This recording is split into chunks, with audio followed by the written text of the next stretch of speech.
A few moments later. Assalamualaikum warahmatullahi wabarakatuh.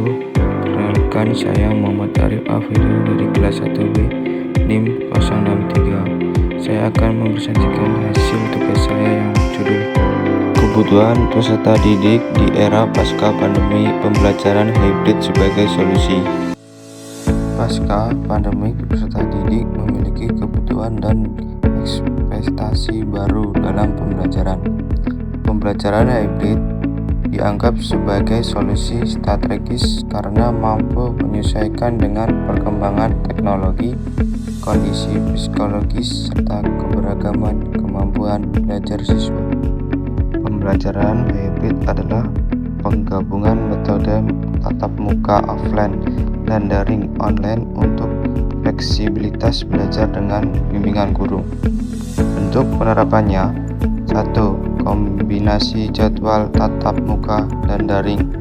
2. Penggunaan platform digital Google Classroom, LMS video.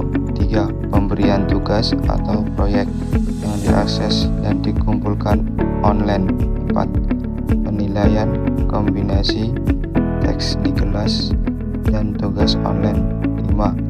Interaksi tatap muka untuk diskusi mendalam, sementara daring untuk penguatan materi. Manfaat pembelajaran hybrid: 1. Fleksibel waktu dan tempat. Personalisasi pembelajaran. 3. Tingkatkan literasi digital. 4. Kemandirian belajar. 5. Interaksi sosial tetap ada. 6. Akses sumber belajar luas. Menganalisis perubahan karakteristik dan kebutuhan peserta didik pasca pandemi COVID-19 dan bagaimana pembelajaran hybrid dapat menjadi solusi.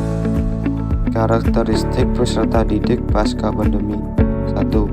Digital natif yang matang, terbiasa dan kritis dengan teknologi. 2. Mengalami learning loss dan kecemasan akademik. 3. Kelelahan sosial psikologis, canggung berinteraksi langsung. 4. Belajar cepat, lebih suka konten singkat dan interaktif. Kebutuhan mereka: 1. Fleksibilitas, terstruktur antara daring dan tatap muka. 2. Penanganan personal untuk menutup kesenjangan belajar. 3. Ruang transisi untuk kesehatan mental dan sosial. 4. Literasi digital produktif untuk berkolaborasi dan berkarya. 5. Penguatan kemandirian belajar dan kemampuan mengatur diri. Pembelajaran hybrid menjawab kebutuhan pasca pandemik dengan: 1. Flipped classroom untuk fleksibilitas belajar dan gaya belajar cepat. 2. Asesmen diagnostik daring untuk penanganan learning loss yang personal. 3. Dosis interaksi sosial terstruktur untuk transisi sosio-emosional. 4. Interaksi teknologi produktif untuk literasi digital tingkat tinggi. 5. Komponen daring yang melatih kemandirian dan manajemen waktu. Tantangan implementasi dan rekomendasi: 1. Kesenjangan digital adalah rekomendasi program bantuan perangkat dan paket data internet.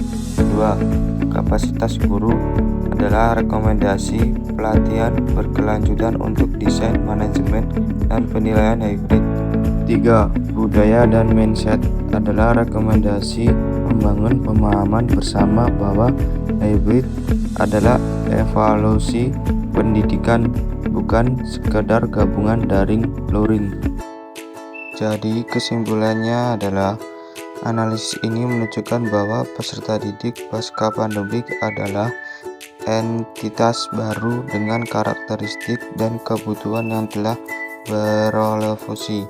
Mereka adalah pembelajaran yang lebih mandiri secara digital, tetapi juga lebih rentan secara sosial emosional yang menginginkan fleksibilitas tetapi juga membutuhkan personalisasi. Pembelajaran hibrid dengan kemampuan untuk menyingkirkan keunggulan interaksi manusiawi dan efisiensi teknologi digital terbukti sebagai respon yang paling analitis dan proporsional.